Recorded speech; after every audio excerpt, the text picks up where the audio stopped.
Bora, gente. Boa noite, povo de Deus. Mais uma vez estamos aqui. Cadê a banda? Estamos aqui com o programa Agora Sou Luz. E você é nosso convidado especial para mais esta noite aqui, para nós ouvirmos um testemunho que vai edificar a sua vida, que vai renovar a sua fé, que vai trazer uma palavra de esperança para você. Por isso eu te convido, fique conosco, ligado aí nas redes sociais, no YouTube, Igreja Metodista Central em Cariacica, e também no Facebook, Igreja Metodista Central em Cariacica.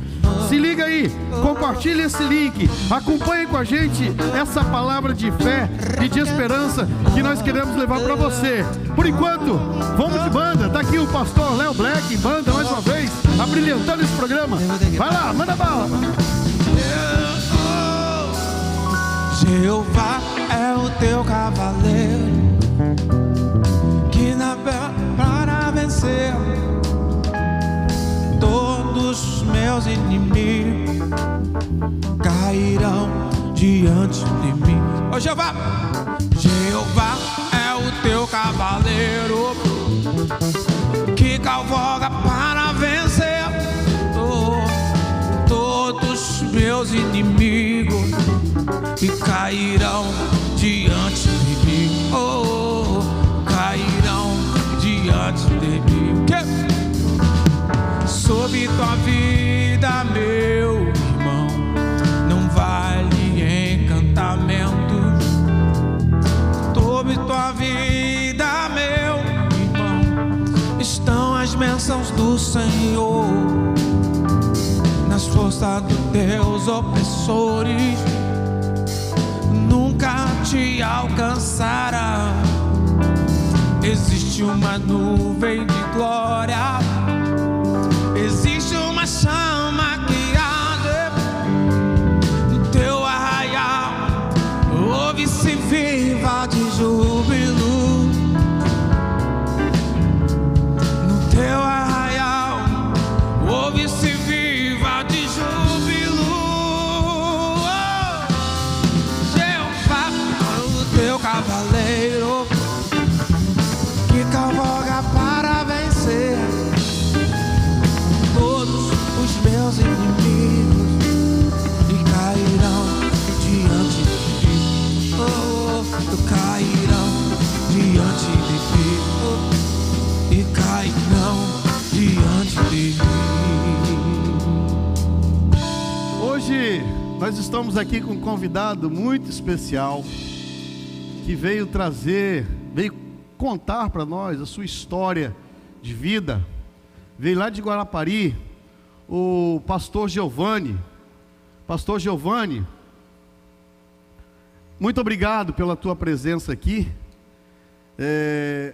Nós tivemos um contratempo. Eu quero aproveitar e mandar um abraço aqui para o pessoal lá da empresa que fornece serviço de internet para nós. O Jean, o Felipe, o Alisson, o João, que nessa hora estão lá pelejando lá para manter esse sinal funcionando. Nós tivemos um imprevisto de última hora. Essa semana a gente teve um problema com o YouTube, porque acho que nunca teve tantas lives como está tendo nesse tempo de pandemia. Então as empresas provedoras de internet estão todas sobrecarregadas.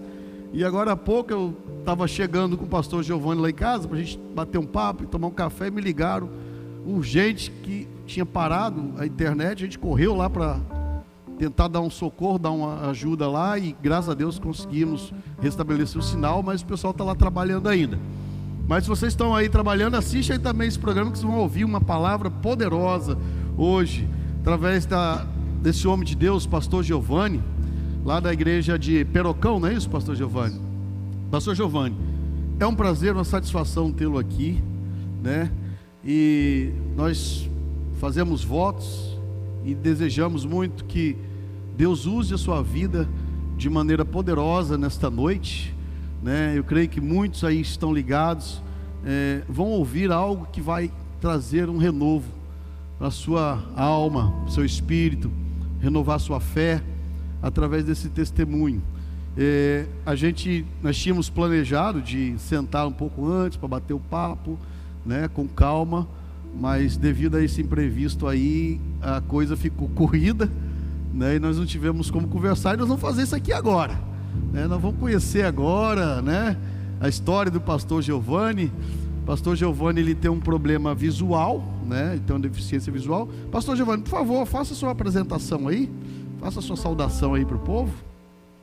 Ô César, com muito carinho eu quero cumprimentar você, cumprimentar também a pastora Cirlanda, o pastor Léo Black, a todos os amados irmãos e irmãs que se faz presente também, e a você que está também em sua casa. Dizer que é uma alegria, é um prazer para mim estar aqui nessa noite com vocês. Me sinto honrado pelo convite, louvo a Deus pela vida de todos vocês, pastor Lando, pela Igreja Metodista Central em Cariacica, e mais uma vez quero externar a minha alegria mesmo de estar aqui com vocês.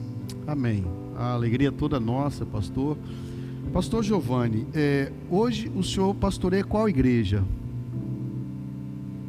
Então, hoje eu estou designado para a congregação da Igreja Metodista no bairro de Perocão, em Guarapari, e a partir do dia 1º de fevereiro desse ano de 2020, eu também fui designado também pelo nosso bispo como coordenador da Pastoral da Inclusão na 4ª região, certo, aqui que é Minas e Espírito Santo.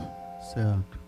Pastor Giovanni, eu não tenho muito tempo, né, que eu o conheço, mas das vezes que a gente teve a oportunidade de estarmos juntos, né, eu lembro que teve até um dia, foi uma segunda-feira, um feriado, dia da família, que as igrejas todas metodistas se reuniram num sítio aqui perto, né? E lá a gente passou uma tarde recreativa, tomando banho de piscina, e sempre assim, o senhor sempre passa assim, uma alegria, né? Uma pessoa feliz, apesar de ter assim a perda da visão. O senhor já nasceu cego ou isso aconteceu no decorrer da vida? César, eu não nasci cego, eu enxergava normalmente. Aos 28 para 29 anos de idade, eu perdi, ou seja, 10 anos atrás, eu perdi a visão total, né? Vinha perdendo já de um olho do lado esquerdo e perdi de forma total a partir dos 28 para 29 anos de idade. 28 para 29 anos de idade, tem 10 anos que o senhor perdeu a visão. E essa perda, ela aconteceu depois que o senhor já estava no Ministério Pastoral ou foi antes?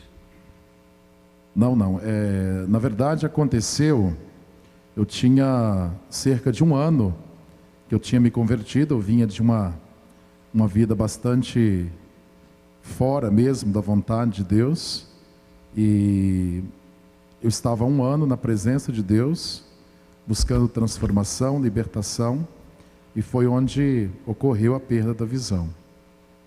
Mas os médicos deram a causa disso? Foi algo, como dizer, genético de família, ou algo do tipo, ou algum acidente que aconteceu que roubou sua visão? Então, César, os médicos falam que é genético, né? Mas quando a gente vai fazer uma pesquisa, eu fiz essa pesquisa, na minha família nunca houve ninguém com esse problema de visão, né? Ocorreu devido a um descolamento de retina e não tratado. Na época eu morava fora do país, morava em Portugal, e ocorreu o descolamento da retina, não tratei de maneira correta na época, e quando foi em 2011, já morando no Brasil, que aconteceu de forma total mesmo, e acabou atrofiando também a retina, né? Ela encolheu por ter sido descolada, não tratou, ela acabou encolhendo e não teve como mais colocar no lugar. Certo. Pastor, o senhor, sua perda de visão foi há 10 anos atrás, e havia um ano de convertido quando aconteceu isso, né? O senhor se converteu e como foi seu processo de entrar no ministério pastoral?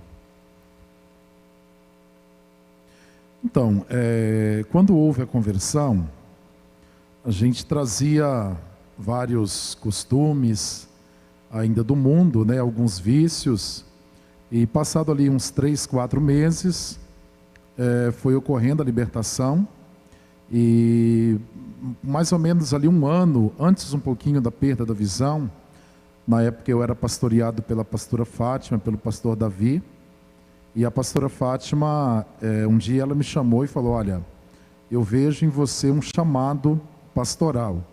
Eu confesso que no início, ao ouvir isso, no meu entendimento, que ela estava equivocada, porque eu nunca me imaginei cuidando de pessoas, pregando a palavra, aconselhando pessoas. Eu nunca, eu não conseguia me ver nessa situação. E com o passar do tempo, mesmo com a perda da visão, eu comecei a entender que a cada dia isso se aproximava, se tornava uma realidade. Quando foi no ano de 2014, eu estava num projeto chamado Projeto Passa Macedônia, que aconteceu em Marataízes, e quando nós estávamos fazendo um momento de evangelismo, eu estava subindo um morro, assentei em um lugar para descansar um pouquinho ali, e foi exatamente naquele lugar que eu senti o Senhor ministrando de maneira muito forte esse chamado. Conversei com algumas pessoas ali naquele lugar, voltando para casa, conversei também com a minha esposa, e ela me apoiou na época, e a partir dali não teve como fugir mais. Foi acontecendo, e a gente acabou chegando na situação que estamos hoje, pastoreando uma comunidade, uma igreja muito especial, hoje também trabalhando nesse projeto, que é um projeto bastante árduo, da inclusão também com pessoas com necessidades especiais, e eu acabei entendendo que a pastora Fátima foi uma boca profética sobre a minha vida, e acabou acontecendo. Muitas dificuldades pelo caminho, muitas lutas, muitas batalhas, muitas palavras que às vezes nos levam a pensar em desistir, né? Me levou a pensar em desistir, mas eu confesso que são mais pessoas que nos faz seguir em frente do que o número que nos faz desistir. Mas pastor, lá no início, quando o senhor recebeu essa palavra do chamado, o senhor resistia a aceitar o chamado ministerial, o pastorado na sua vida? Ô César, eu confesso que resistir, eu nunca resisti, não. Na verdade, havia um medo, uma incerteza, uma insegurança talvez, porque todos nós sabemos que o ministério pastoral é uma grande responsabilidade junto à comunidade onde nós estamos inseridos. Tem muitas pessoas que depositam mesmo a confiança, a certeza dela em um aconselhamento pastoral. Eu costumo dizer que ser pastor de púlpito é a parte mais tranquila do ministério pastoral. A maior dificuldade é no dia a dia. Certo. Bom, mas quando o senhor chegou a essa fase, já estava convertido e foi chamado para o ministério pastoral, eu creio que nesse momento a sua vida ela já estava um pouco mais estabilizada, verdade? Sim, eu já tinha, nesse momento, quando houve a confirmação do chamado, eu já tinha passado pelos piores momentos, que foi o momento onde eu perdi em 2011 a visão, passei por um período de tratamento, algumas dificuldades emocionais, financeira. Então já estava assim, já tinha passado boa parte daquela etapa difícil da minha vida, já tinha ficado para trás. O senhor é natural aqui do estado do Espírito Santo? Não, eu sou nascido numa cidade chamada Formosa do Oeste, no estado do Paraná, no sul, né, do Brasil. Aos 9 anos de idade, eu fui para Rondônia. Fiquei em Rondônia até os 22 anos. E depois eu fui morar na Europa, onde conheci a minha esposa. Ela estava morando lá também. E ela é natural de Vila Velha. Nos casamos e decidimos vir embora aqui para o estado do Espírito Santo. Tá, o senhor foi para Rondônia, então, aos 9 anos de idade e morou lá até os 22. Exatamente. E aí, como foi, então, a sua infância lá em Rondônia? Foi uma infância tranquila? Então, César, na verdade, a minha vida ela tem 4 etapas diferentes, né? Eu tenho uma etapa e não tem como falar dessa etapa em Rondônia sem citar a etapa no estado do Paraná. O estado do Paraná foi uma etapa muito difícil da minha vida, da vida da minha família também, onde nós vínhamos de uma situação bastante precária mesmo, uma família bastante pobre mesmo, tendo meu pai como um homem alcoólatra também, era usuário de muita bebida, carregava com ele também um caráter um pouco agressivo também, tanto com a minha mãe quanto com as minhas irmãs e comigo, e também foi no estado do Paraná onde eu sofri um abuso infantil aos 7 anos de idade, né? Então, foi uma etapa muito difícil, muito ruim. Quando eu saí do Paraná, aos 9 anos de idade, havia 2 anos onde esses abusos sexuais aconteciam, desde os 7 anos de idade. Muitas foram as vezes que eu tentei sentar com meu pai, tentei conversar com ele, mas infelizmente ele acabava não acreditando por ser o abusador, né? Um homem que era muito amigo do meu pai, que vivia dentro da nossa casa. Meu Deus, ele era um amigo da família. Exatamente. E ele abusava sexualmente de você. Sim, sim, isso mesmo. E você tentava contar isso para o seu pai, mas seu pai não acreditava. Sim, ele não acreditava mesmo. Mas ele chegava a esboçar alguma atitude de agressão, tamanha a acusação que o senhor estava fazendo a esse amigo dele? Sim, teve algumas vezes, né, que eu fui agredido pelo meu pai, porque ele não acreditava. Ele entendia que isso era uma mentira, que eu estava tentando jogar ele contra o próprio amigo, né? Então, com isso, ele ficava um pouco enfurecido e acabava me agredindo. Na verdade, não era nenhuma agressão, era um espancamento mesmo. Eu fui espancado por ele durante algumas vezes, onde eu carrego marcas, né, dessas agressões até hoje. E a sua mãe? Ela era viva? Sim, minha mãe era viva, era uma mulher muito batalhadora, né? Você tentava falar com ela também? Sim, tentei falar algumas vezes. E ela, qual foi a reação dela? A primeira vez a reação dela foi muito parecida com a reação do meu pai, né? Meu Deus. Depois ela acabava ouvindo, mas ela acabava não acreditando, porque esse homem que abusava sexualmente, ele acabava sendo bastante convincente na fala dele.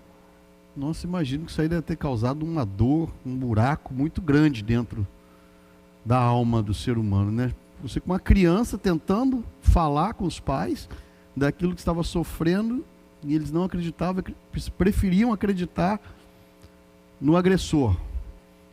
Na grande maioria das vezes, César, o abuso infantil, o abuso, principalmente na infância, ele não ocorre com pessoas desconhecidas. Eu acho que praticamente quase que 100% do abuso infantil, ele acontece com pessoas que estão próximas da família, são amigos muito próximos, talvez até uma pessoa que estão ali, que é parente também, né? Acontece sempre com pessoas que estão bastante próximas mesmo. Pastor, e como ficava dentro de você, qual o sentimento que você tinha quando você vinha falar com seu pai, falar com a sua mãe, e eles ainda te agrediam? Como que você ficava? O sentimento, César, era um sentimento de solidão. É como se você, quando você está em uma idade na qual você precisa muito mesmo do amor, do cuidado, do abraço, do seu pai, da sua mãe, porque nós, criança, quando acontece alguma coisa que nos fere, que nos machuca, que nos magoa, a nossa primeira reação é correr para os braços do pai e da mãe, porque nós fomos ensinados que os pais são protetores dos filhos. Inclusive, quando ocorreu o primeiro abuso infantil, a minha primeira reação foi correr para o meu pai, porque eu entendia que o meu pai, sendo homem, Ele ia te sendo meu proteger, pai, né? ele iria me proteger, ele ia de alguma forma me proteger contra aquele homem que estava de alguma forma trazendo um transtorno muito grande para dentro de mim. E sem contar, César, que foi um momento na minha vida onde eu buscava esse consolo no meu pai, na minha mãe, nas minhas irmãs. E quantas foram as vezes na minha infância, na minha solidão, eu perguntava para mim mesmo: e agora? Para onde eu vou se o meu pai, se a minha mãe não consegue acreditar no que eu estou falando para eles? Isso, pastor, isso iniciou aos seus 7 anos de idade, correto? Exatamente. E foi até quanto? Quanto tempo isso durou? Isso, durante o tempo que nós moramos no estado do Paraná, que foi dos 7 até os 9 anos, esse abuso ele perdurou, né, durante esse tempo. 2 anos. 2 anos. E aí, aos 9 anos, o senhor foi embora para Rondônia. Exatamente. Mas eu acredito que nesse momento já não havia mais uma relação de confiança sua para com seus pais. Ou ainda... Então, César, eu confesso a você que com a minha mãe havia. Com meu pai, não havia mais quando eu olhava para o meu pai, o sentimento que eu tinha era um sentimento de ódio, era um sentimento de raiva, era um rancor que a cada dia ele crescia mesmo dentro de mim. Eu não sabia de onde que ele vinha, mas eu sabia que era um ódio mesmo, um rancor muito grande. E isso aconteceu não somente por ele não acreditar em mim, mas durante algumas vezes eu tentei me aproximar do meu pai. Eu tentei me aproximar do meu pai, eu tentei abraçar o meu pai. Eu sentia falta aquela parte afetiva, paterna sobre as nossas vidas, né? Que todos nós sentimos falta, todos nós precisamos. Então, eu me lembro, uma vez eu cheguei para o meu pai e eu dei um beijo no rosto do meu pai. Ele me deu um tapa muito forte e ele falou para mim assim que nunca mais era para mim fazer aquilo, porque se eu queria ser gay, era para mim ser sozinho. Não era para mim poder tentar colocá-lo nesse grupo qual eu estava inserindo. E nesse momento ele também usou a palavra dizendo assim que todas as vezes que eu acusava o amigo dele, é porque na verdade eu estava externando ali o desejo de ser homossexual. O senhor tinha quantos anos quando ele te agrediu com esse tapa na cara? Então, eu tinha de 9 para 10 anos. Nessa época nós já morávamos no estado de Rondônia. Rondônia. Isso. Imagino que então a essa altura havia uma revolta crescente dentro de você, né? Exatamente, era algo que acendia todos os dias. Era uma chama que ela não permanecia da mesma forma e ela também não baixava. Ela subia, ela acendia dia após dia. E nesse momento, o senhor já falou que o seu pai ele era alcoólatra, né? A sua mãe também, ela não conhecia o evangelho não, né? Não, nem minha mãe nem meu pai, na época, eles não tinham muita experiência, né, com essa questão do evangelho. O senhor morava na roça, era cidade do interior? Sim, nós sempre moramos na roça mesmo, no estado do Paraná. Nós morávamos num contexto rurícola, né? E quando nós fomos para Rondônia também, morávamos também na zona rural. Pastor, e aí o senhor tinha outros irmãos? Eu tenho 3 irmãs, todas mais velhas que eu. Todas mais velhas. E moravam todos juntos? Todas na mesma casa. E as suas irmãs, elas sabiam disso que estava acontecendo? Viam essa situação do senhor? Olha, César, na verdade, ver o que acontecia, elas não viam porque nunca acontecia perto de casa ou dentro de casa. Esse homem sempre me chamava para caçar, para pescar. Às vezes eu falava que eu não queria ir. Meu pai, de alguma forma, eu creio que ele não acreditava no que eu estava falando. Ele acabava me forçando a ir, né? Então as minhas irmãs, elas não sabiam, né? E elas sofriam também algum abuso ou era só o senhor mesmo? César, eu acredito, o que eu vou falar aqui assim é algo que eu não tenho confirmação, mas eu acredito que não. Não. Era algo diabólico mesmo, né? Então, esse homem, ele inventava de querer te levar para pescar ou para caçar, e o senhor era obrigado a ir. O seu pai te obrigava a ir.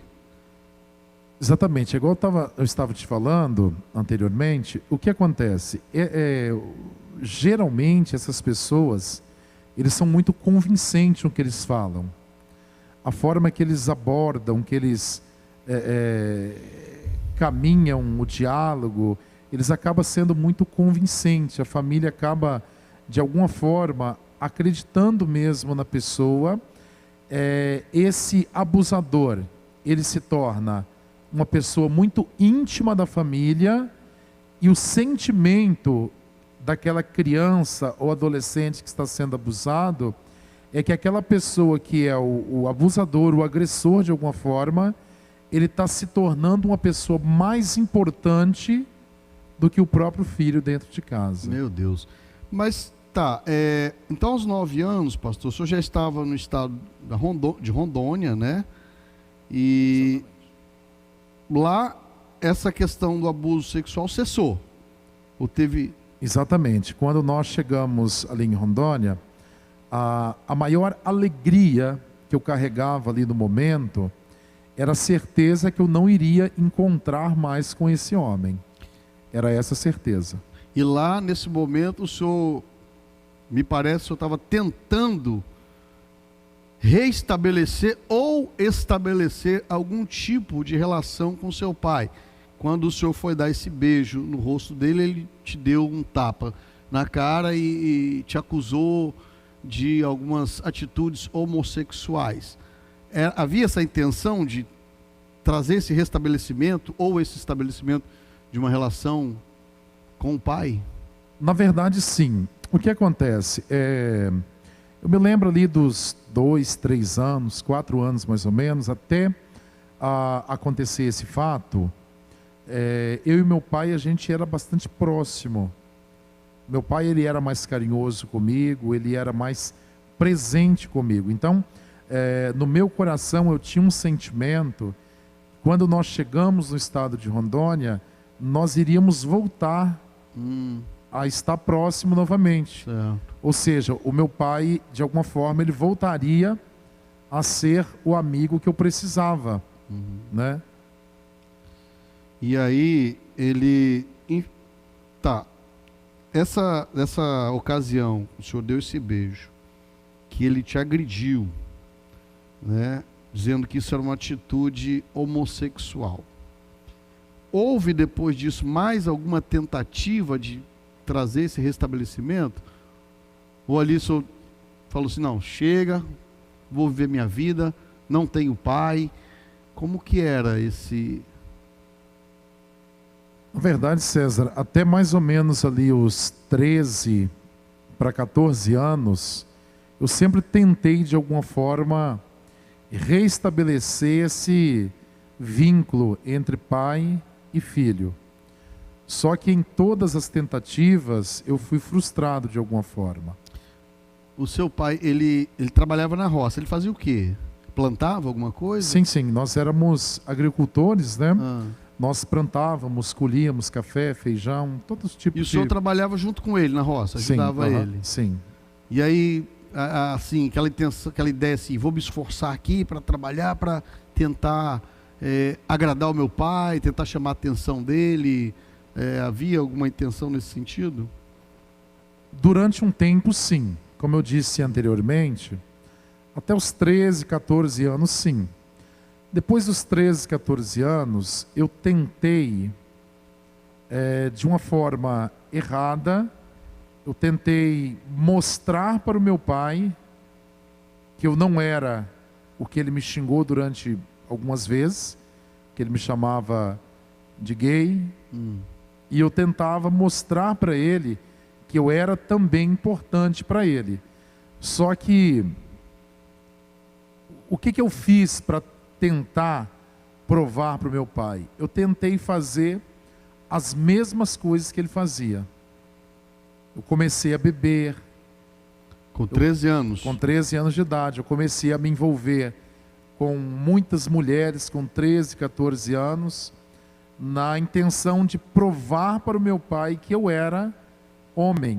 O filho homem que ele tanto esperava estava ali na frente dele.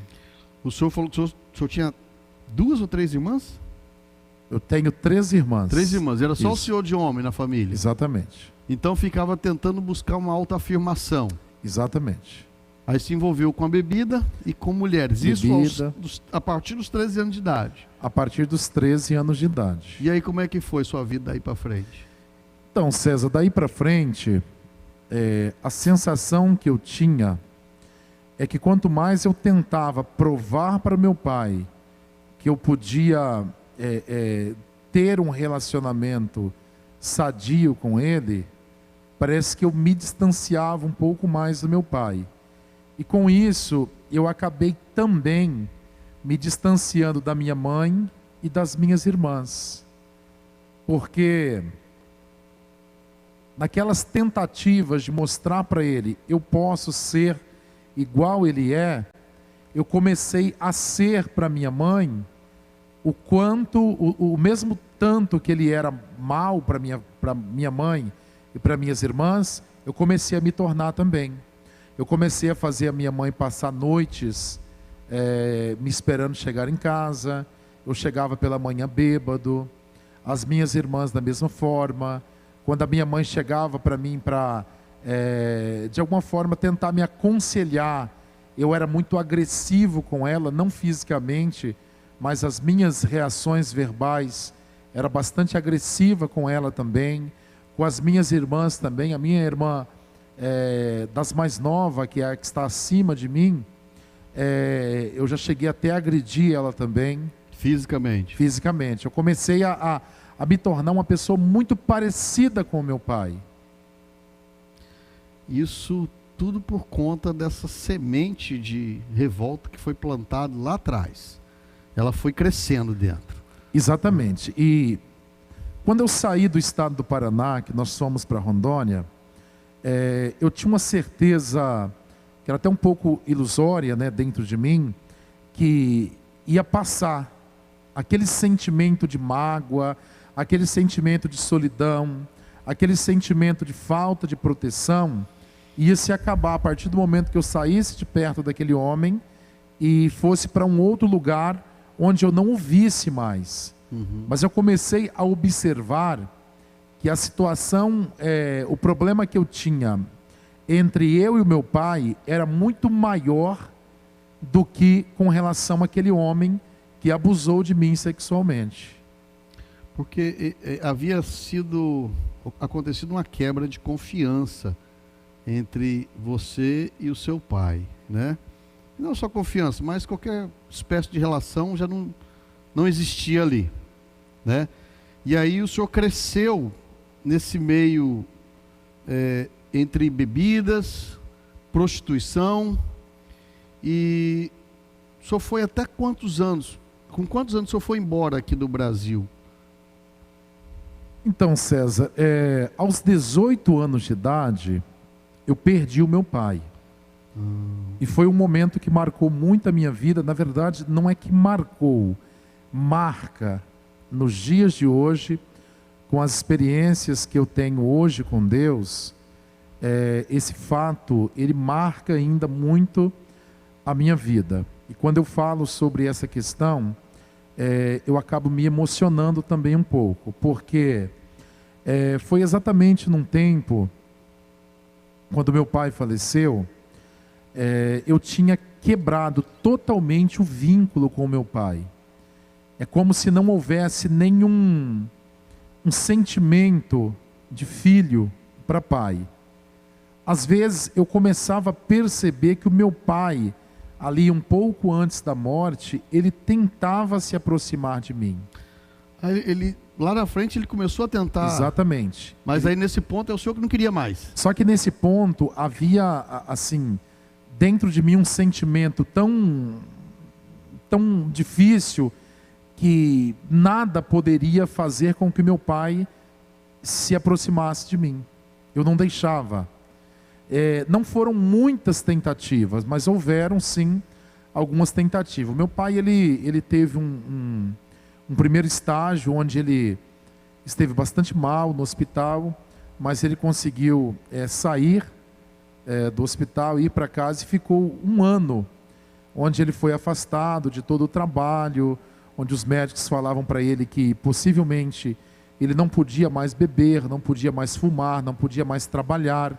Ou seja, a vida ativa dele de trabalho e de vícios também, se ele continuasse de alguma forma, ele morreria. E de fato ele parou quase que 100% com os vícios. Ficou mais em casa, se aproximou mais da minha mãe. Nessa época só tinha eu e a minha irmã solteiros dentro de casa. As duas irmãs mais velhas já tinham casado. E eu me lembro quando ele foi para o hospital, eu estava em uma porteira perto da minha casa e ele me deu um abraço e falou para mim assim: filho, eu preciso que você cuide da sua mãe e da sua irmã, porque elas vão precisar muito de você. E aquilo ali para mim não trazia nenhum tipo de sentimento. Aquela palavra dele para mim não tocava em nada. Não, mesmo. é como se ele tivesse um sentimento que ele não voltaria mais para casa. Foi uma fala de despedida, né? De despedida, falando: olha, você precisa cuidar da sua mãe e cuidar da sua irmã. Mas aquilo não te sensibilizou em nada em relação a ele, né? De forma alguma. O senhor tinha quantos anos, você lembra? Eu tinha na época 18 anos. 18 anos. Exatamente. Passado ali cerca de 15 dias, eu estava na casa de uma das minhas irmãs e nós recebemos uma ligação, minha mãe dizendo que ele teria morrido. E eu confesso a você, César, que é um sentimento muito triste, por isso que eu falo para você que esse fato me marca bastante nos dias de hoje, é porque quando eu recebi a notícia que o meu pai havia falecido, eu tive um sentimento muito bom dentro de mim. Eu tive uma alegria. Um sentimento de alívio. É como se eu estivesse vibrando com a morte do meu pai. Passado ali um dia, o corpo do meu pai chegou, foi velado na casa dessa irmã. E eu me lembro que no período da manhã, uma das minhas irmãs pegou em minha mão e falou: vamos lá ver o nosso pai. E eu falando que eu não queria vê-lo, e eu acabei indo com ela. E eu confesso a você que quando eu olhava para ele naquele caixão, o sentimento que eu tinha dentro do meu coração era um sentimento de alegria. O senhor não chorou? Não, não chorei. Eu confesso a você que eu fui chorar, eu acho que 2 dias após o sepultamento dele. No momento de um café da manhã, junto com a minha mãe e com a minha irmã, eu tive um sentimento de choro, mas foi um tempo muito curto, foi coisa ali de 1 minuto no máximo. Passou, levantei, saí, tudo bem. Pra você ter uma ideia, César, o sentimento que eu tinha era um sentimento tão ruim que é incompatível. Para as pessoas que me conhecem hoje, vai falar assim: olha, pastor, eu acho que não era você. Não era você que tinha esse sentimento que... quando eu senti, eu fui até o cemitério. Sim. E de repente eu vi o caixão descendo. Quando as pessoas começaram a jogar terra, aquele costume, né, de jogar a terra ali em cima do caixão, eu tinha vontade de pegar uma massa de concreto e jogá-la em cima. Só para você ter uma ideia, o sentimento tão ruim que eu carregava com relação ao meu pai. Quando eu saí do Paraná, fui para Rondônia, o sentimento que eu tinha era: essa dor vai passar. Quando eu vi o meu pai sendo sepultado, eu pensei comigo: é o que faltava para que esse sentimento ruim passasse. E aí ele cessou? Eu queria me livrar dessa dor. Tudo que eu queria era fazer com que essa dor ela não fizesse mais parte da minha vida. É uma dor, César, que você não consegue jamais explicar. Você não sabe de onde ela sai.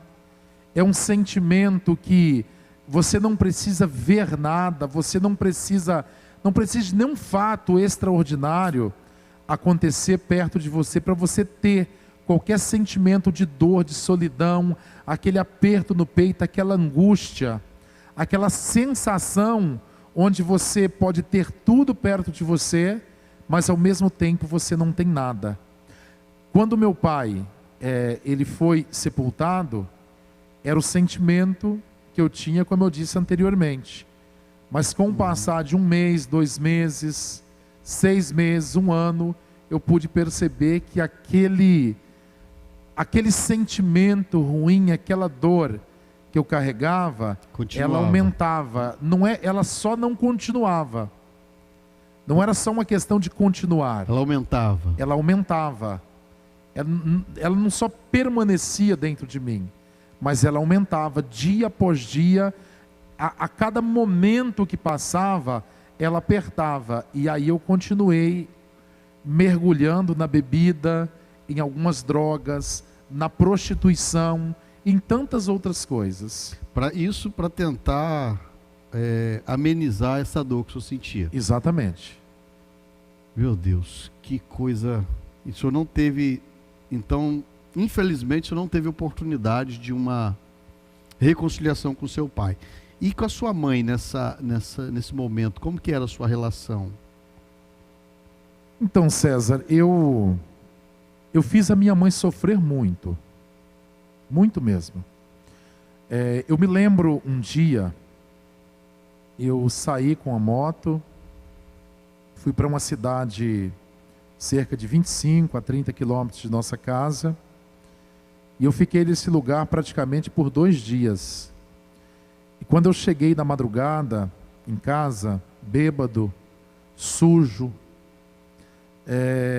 ela estava sentada em uma cadeira na varanda de nossa casa, e ela chorando, com as lágrimas correndo nos olhos dela, ela falou assim para mim: meu filho, tem alguma coisa que eu possa fazer para que você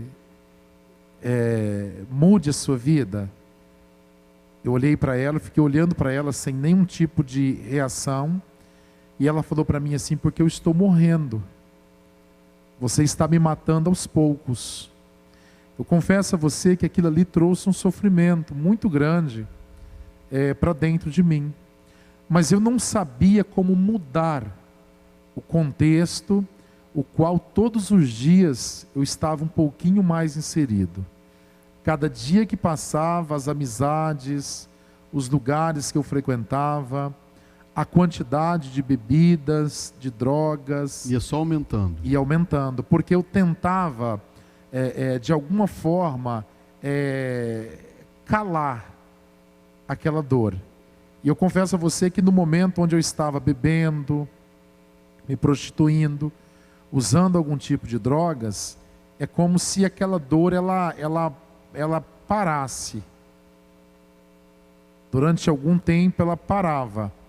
Só que quando eu voltava para casa, que eu voltava para a minha vida normal, voltava a trabalhar, quando eu acordava pela manhã, eu percebia que tinha aumentado um pouquinho mais. É como se o silêncio da dor desse a ela a condição dela crescer um pouquinho mais. Pastor, nesse momento da vida, alguma vez alguém tinha falado de Jesus para o senhor? Já tinha ouvido falar de Jesus alguma vez? Já, tem até uma história um pouco engraçada, né? Eu tinha um pastor, não tem ainda, um pastor chamado Pastor Paulo.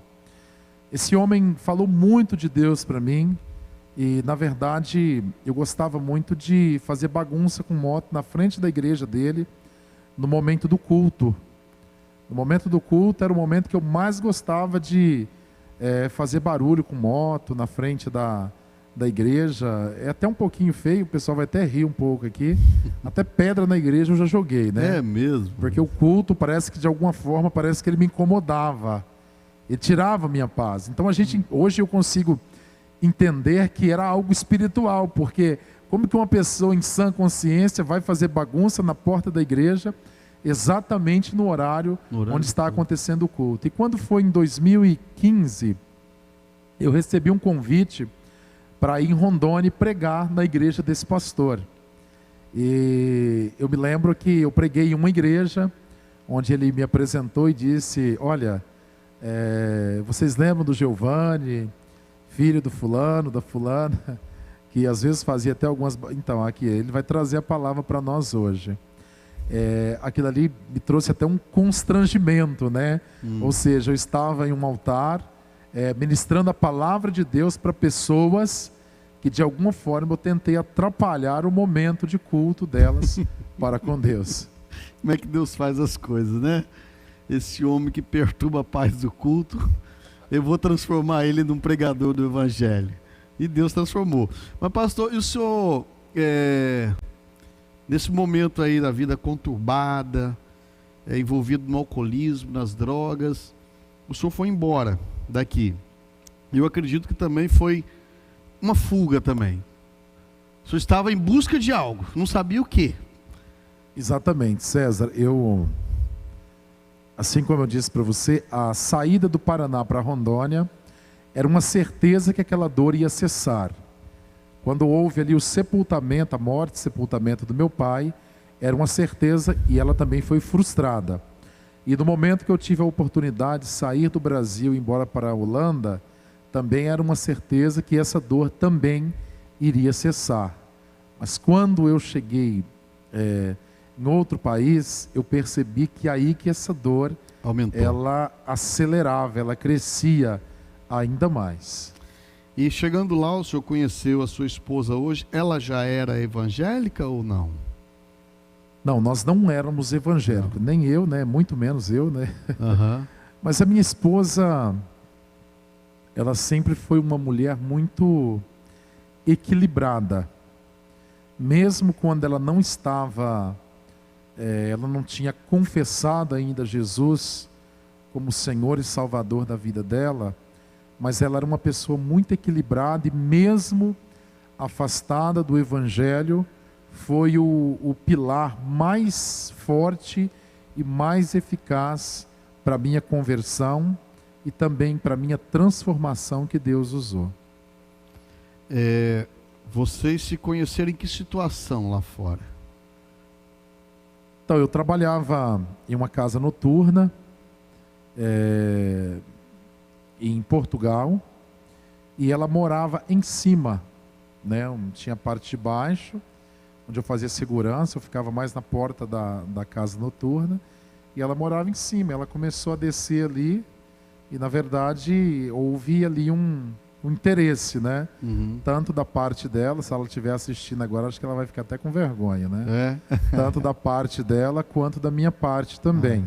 Eu acredito que, no momento, graças a Deus, ele não revelou para ela quem de fato eu era, né? Porque se tivesse revelado, acho que ela tinha cortado volta. Não tinha que ter coragem não, né? Tinha não, foi difícil. Certo, e aí vocês se encontraram, começaram a namorar e logo depois voltaram para o Brasil, certo?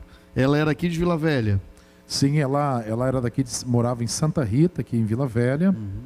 E aí nós voltamos para o Brasil. Houve um interesse dela em voltar, ficar perto da família, né? Ela tinha tido um relacionamento, um casamento, que começou aos 16 anos, 15 para 16, e acabou muito cedo também.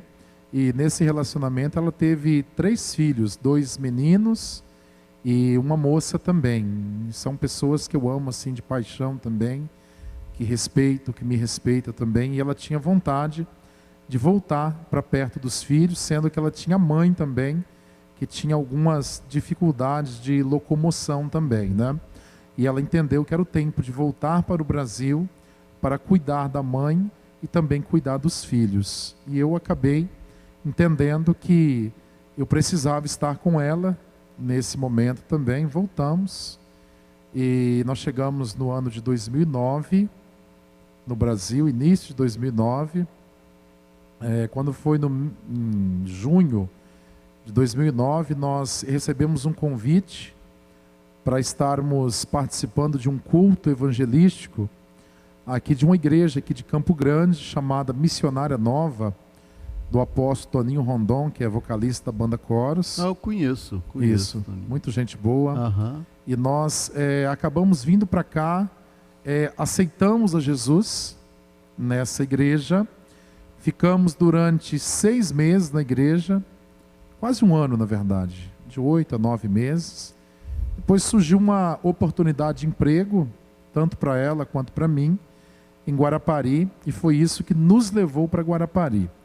Chegando ali, tudo aquilo que nós estávamos vivendo aqui, da parte com Deus, nós esquecemos de tudo, voltamos, eu principalmente, voltei a fazer tudo de errado que eu fazia, né?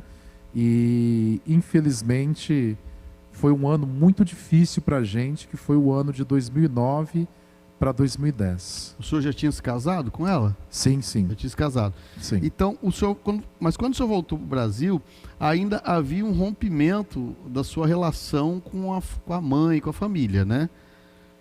Então, César, na verdade, eu fiquei os 4 últimos anos que eu morei fora do país, eu não falei com a minha mãe. Eu cortei todo o vínculo com a minha mãe, com as minhas irmãs, que foi a 4ª tentativa de cessar a dor que eu tinha dentro de mim. A primeira foi quando eu saí do estado do Paraná para Rondônia. A segunda foi quando meu pai veio a óbito. A terceira foi quando eu fui morar fora do Brasil. E a 4ª eu entendi que era cortando o vínculo com a minha mãe e com as minhas irmãs. Eu fiquei 4 anos sem conversar com elas. Voltei no ano de 2009 para o Brasil.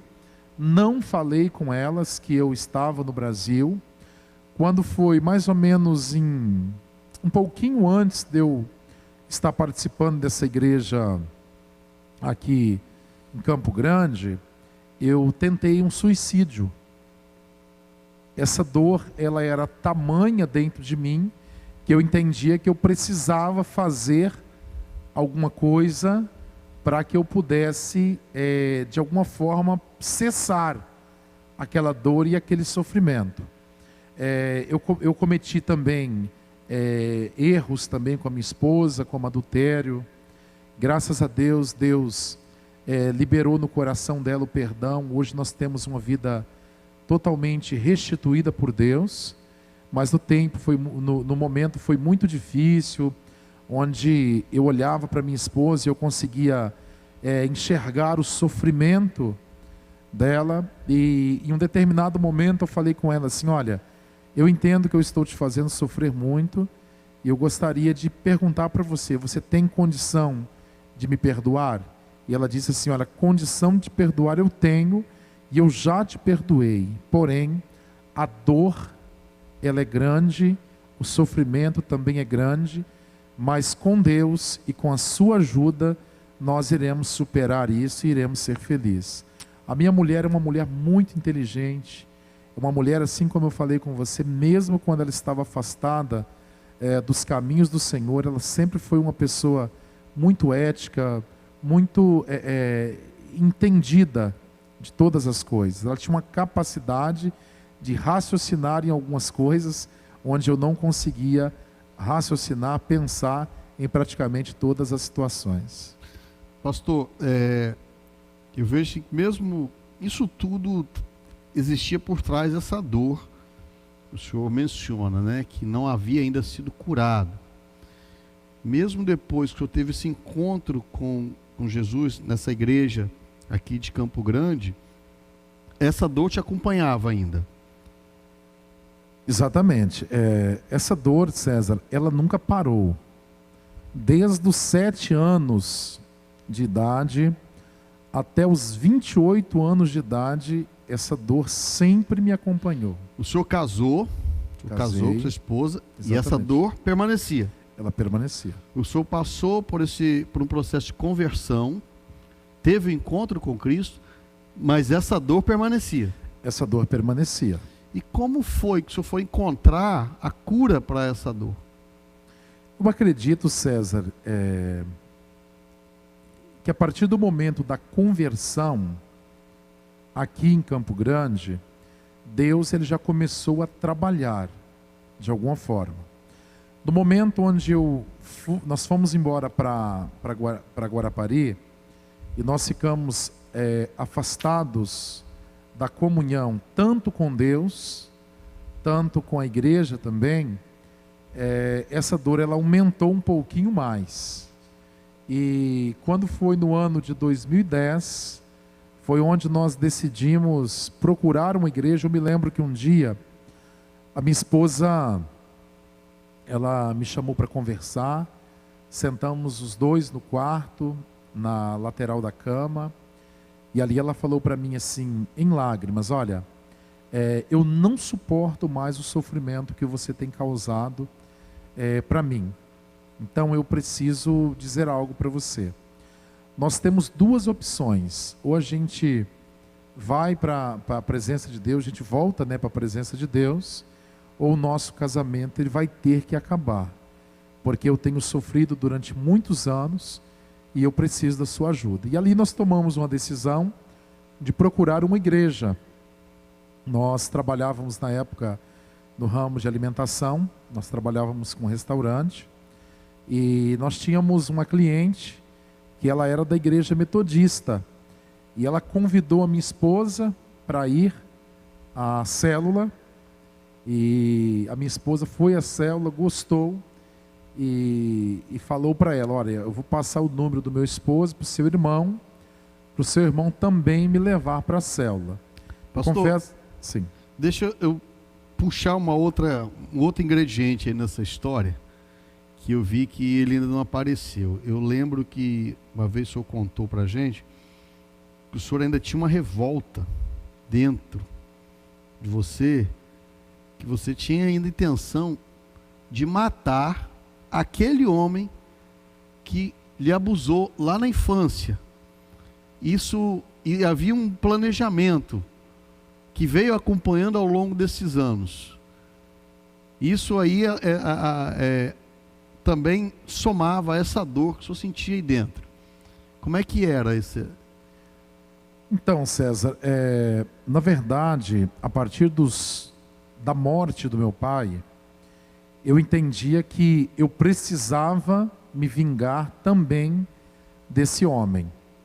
É como se durante o tempo que eu estava afastado desse homem, próximo do meu pai, a minha revolta, ela voltou só para o meu pai. Mas a partir do momento que eu não tinha mais o pai perto, essa revolta, ela se volta novamente contra esse homem. E quando eu estava morando fora do país, antes de conhecer a minha esposa, eu cheguei a fazer uma pesquisa, descobrir aonde esse homem morava, descobrir o que ele fazia. A minha intenção era me vingar dele. Eu confesso a você que muitas foram as vezes que eu deitado, talvez sozinho assim na cama, eu começava a imaginar fazendo esse homem sofrer, fazendo esse homem sentir dor, assim como eu também sentia. Eu arquitetava, eu projetava na minha mente, como um psicopata mesmo, a morte desse homem. E tinha dia que eu imaginava ele morrendo de uma forma, outro dia eu imaginava esse homem morrendo de outra forma, outro dia eu já arquitetava de outra forma, mas o certo é que todas as maneiras que eu imaginava esse homem sendo morto por minhas mãos, era de maneira sofrida mesmo. Só queria causar um sofrimento grande para ele. Exatamente. Porque A pessoa, quando ela está, quando ela carrega uma dor com ela, a intenção automática que ela tem é de mostrar para a pessoa que o feriu, que ela está sentindo dor. E no meu caso, a única forma que eu entendia que ele iria sentir a dor que eu carregava comigo era fazendo ele sofrer.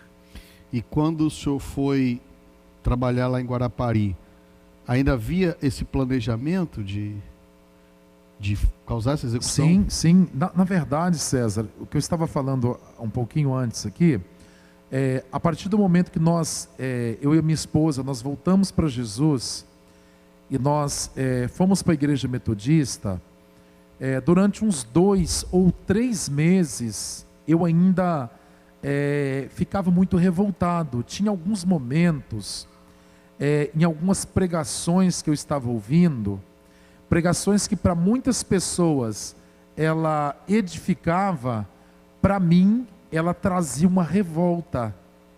É como se Deus ele estivesse desatando a faixa que cobria a ferida, e ele começava a mexer naquela ferida. Só que eu não conseguia entender.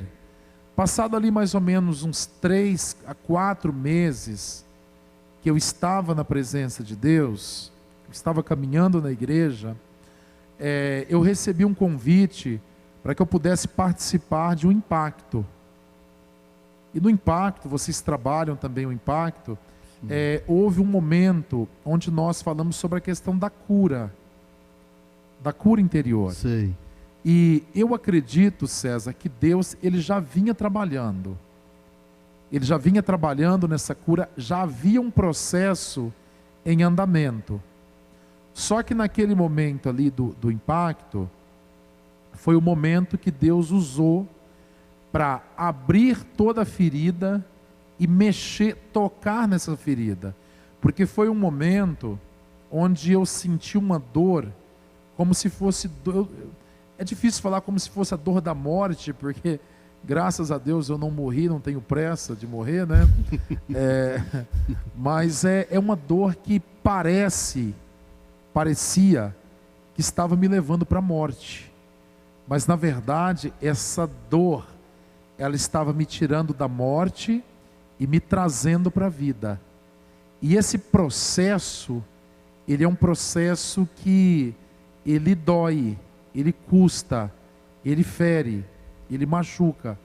Foi um momento onde eu chorei muito, foi um momento onde eu sofri muito também, mas foi um momento necessário para que Deus ele pudesse mexer naquela ferida e tirar para fora tudo aquilo que me trazia angústia, que me trazia dor, que me trazia sofrimento. Peraí, tem alguma pergunta aí, Bruno? Eu não consigo enxergar não, não adianta não. Bom, pastor, então nesse processo do impacto, o senhor começou a passar por um processo de cura interior, que eu vejo assim que hoje, uma das coisas muito difíceis na vida de um ser humano é a questão do perdão, né?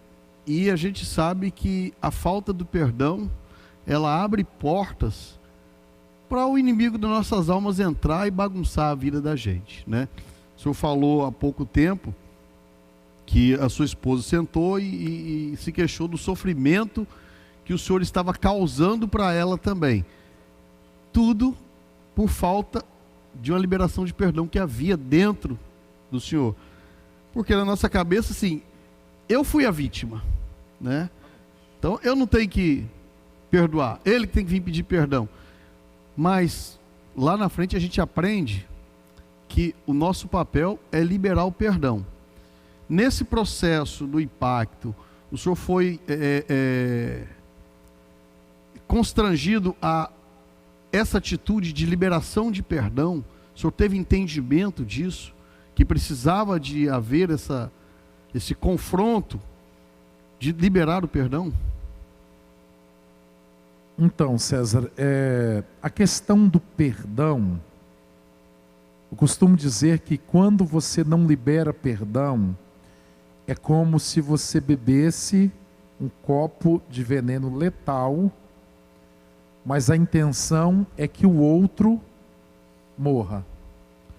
E esses anos todos da sua vida que o senhor estava carregando dentro de si, essa dor que o senhor sentia. Exatamente. O senhor descobriu isso lá nesse impacto? Ou ainda levou mais um tempo para descobrir isso? Eu descobri exatamente no impacto.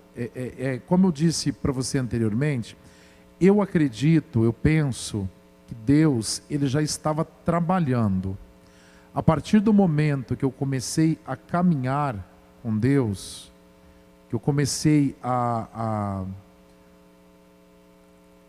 me abrir para que Deus pudesse agir na minha vida, Ele começou a mexer em áreas da minha vida que eu não sabia nem onde estava. Eu tinha o sentimento que havia uma ferida, uma necessidade de liberar o perdão, mas eu carregava comigo uma certeza que eu não tinha feito nada. Exatamente. Eu era apenas uma vítima. Uhum. E quando você tem esse sentimento, você vai se tornar uma pessoa que em tudo você vai se vitimizar. Em todas as coisas você vai fazer com que as pessoas possam entender que você é uma vítima. Você não consegue apenas focar que existe um problema, um fato, esse é a ponta da linha que está te envolvendo. E você precisa voltar naquele lugar, você precisa resolver aquele problema, e a partir dali a sua vida vai começar a andar. Só que dentro da gente existe uma resistência de não querer ir. Exatamente. Querer manter a nossa intenção de vingança. Não, ele tem que pagar pelo que ele fez. Exatamente. Na verdade, César, eu acredito, eu penso, né, que a gente não tem noção do mal que a gente causa para nós mesmos quando nós não temos essa noção do quanto a liberação do perdão é importante para nós mesmos. Quando você consegue liberar perdão para uma pessoa, você, na grande maioria das vezes, você vai levar essa pessoa a entender, tipo assim, eu sou bom e eu estou mostrando para você que é mal, que eu sou bom. Mas a verdade é totalmente contrária a isso. Você também se torna uma pessoa má. Tanto é que quando eu consegui liberar perdão para esse homem, quando eu consegui falar com essa pessoa chegou a falar comigo que o maior desejo do seu coração era me encontrar para pedir perdão para mim. Ou seja, essa pessoa do outro lado também já tinha tido uma experiência com Deus, já tinha se arrependido do dano que ela tinha causado, do ato, né, que tinha acontecido, mas ela entendia que era necessário uma liberação de perdão também de mim para essa pessoa. Quando essa liberação ela ocorre, ele já estava tranquilo, ele já entendia que Deus já tinha entrado com um processo na vida dele, mas eu ainda continuava sofrendo. Ou seja, quem se tornava a pessoa ali, o mal da história ali, estava se tornando eu. Só que eu não era mal para aquele homem. Eu acabava sendo mal para minha esposa, eu acabava sendo mal para minha mãe, eu acabava sendo mal para minhas irmãs, eu acabava sendo mal para as pessoas que estavam à minha volta. Pastor, o senhor então, quando o senhor saiu desse impacto, o senhor teve esse confronto de liberação de perdão, foi a partir daí que o senhor fez o contato com essa pessoa? E como foi sua vida? Sua mãe, suas irmãs, a partir desse impacto, o senhor teve esse confronto, o senhor saiu dali decidido a liberar perdão. Conta para mim, como que foi a partir desse encontro que o senhor teve? Então, César, um pouco antes do impacto, assim, eu acho que alguns meses antes, eu já estava fazendo contato com a minha mãe. Na verdade, desde uma tentativa de suicídio, a partir desse momento, a minha esposa, ela entrou em contato com a minha mãe sem eu saber, e de repente ela chegou perto de mim e falou assim: olha, tem uma pessoa querendo falar com você. E quando eu peguei o telefone, era uma de minhas irmãs. Né? Ali foi um momento muito emocionante para mim, para minha irmã também. Depois de praticamente aí quase 5 anos sem contato com elas. E a partir daquele momento, eu comecei a conversar com a minha mãe. A gente conversava ali de uma vez por mês, talvez nem isso. Mas a partir do momento que eu tive essa experiência de libertação, de transformação com Deus, a partir desse momento, eu confesso a você que Deus, ele acendeu um amor tão grande pela minha mãe, pelas minhas irmãs, que eu não consigo passar 2 dias sem conversar com a minha mãe. E nós tivemos também um momento, a partir do momento que eu tive coragem de falar sobre esse ocorrido na minha vida, inclusive foi no impacto aqui da Central, e o pastor Orlando sentiu o desejo no coração da gente estar gravando esse testemunho e também colocando na rede social. Eu me lembro que esse testemunho chegou até a minha irmã. Eu não mandei para elas, não mandei o link, não mandei nada. E quando foi em um domingo à tarde, a minha mãe me ligou chorando muito, e eu ouvia também a minha irmã também chorando.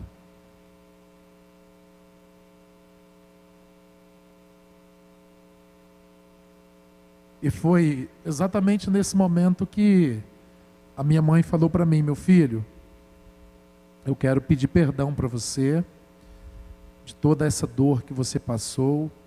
Por que você não foi mais incisivo em me falar sobre a situação? E ela falou: você perdoa sua mãe? Ela sofreu muito com a situação, porque foi uma situação que ela conseguiu entender a partir dali que de fato eu tinha sofrido um abuso, eu tinha passado por sofrimentos, eu tinha durante aí praticamente 22 anos da minha vida, foram 22 anos de muito sofrimento, de muita dor, de muita solidão, de muita necessidade mesmo da libertação dessa dor. E foi a partir do momento que eu decidi falar, foi o momento onde Deus, ele restabeleceu o contato, o vínculo mesmo, de fato, entre a minha mãe e entre as minhas irmãs. Pastor, e o senhor tinha também o contato do homem que lhe abusou, porque o senhor tinha planos de matá-lo, correto? E aí... Então, eu consegui descobrir.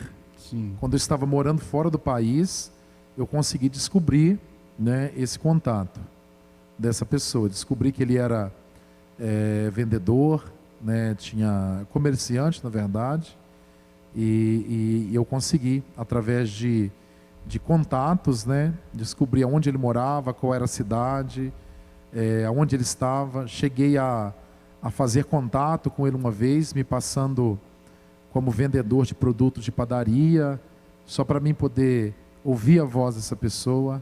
Ou seja, eu estava me tornando de fato um psicopata mesmo. E aí, após esse tratar de Deus na sua vida, o senhor usou esse mesmo contato para ter essa conversa de liberação de perdão. É isso mesmo? Exatamente, exatamente. E eu confesso a você, César, que eu penso que foi o momento mais precioso que Deus, ele me deu até hoje. Pastor, e aí essa dor que o senhor sentia a partir disso? O que aconteceu com essa dor que o senhor sentia? Tem pessoa que fala para mim assim: Giovanni, eu acredito que essa libertação, ela é um processo. Eu também penso que é um processo.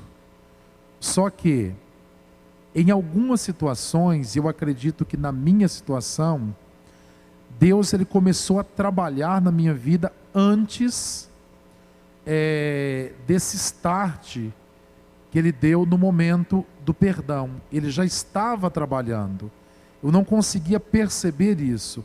Porque a partir do momento que eu fiz contato, a partir do momento que eu liberei perdão, eu confesso a você que não ficou nenhum tipo de resquício de ódio, de raiva, de mágoa, de rancor de ninguém. Inclusive, a partir desse momento que eu tive esse encontro com meu pai, com Deus, o maior desejo que eu tive era de ter uma oportunidade de falar com meu pai.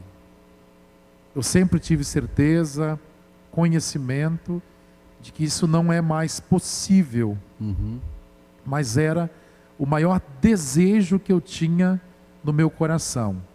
Era de reencontrar meu pai. Porque eu confesso a você que no meio de tantas dores, tantos ressentimentos, através de algumas ações do meu pai para comigo, hoje eu só consigo lembrar de poucas, mas só consigo lembrar das coisas boas que vieram através do meu pai.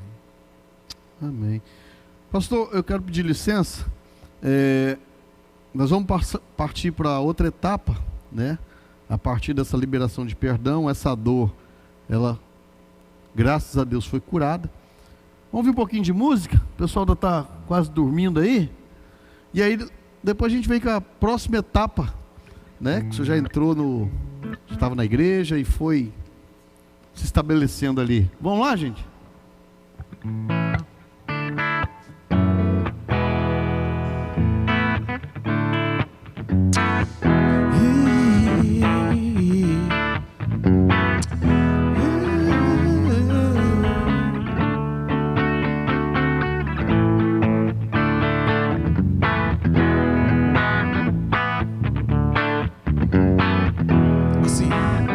Veja a glória do Senhor, já que as tuas mãos, teu poder sobre mim. Os céus abertos, hoje eu vou contemplar o amor descer deste lugar. Eu vejo a glória do Senhor, hoje aqui. As tuas mãos, teu poder sobre mim. Os céus abertos, hoje eu vou contemplar o amor descer deste lugar. Eu quero ver agora o teu poder, a tua glória inundando meu ser. Vou levantar as mãos, vou receber, vou louvar o teu nome, porque sinto o Senhor me tocar. Eu quero ver agora o teu poder, a tua glória inundando meu ser. Vou levantar as mãos, vou receber, vou louvar o teu nome, porque sinto o Senhor me tocar.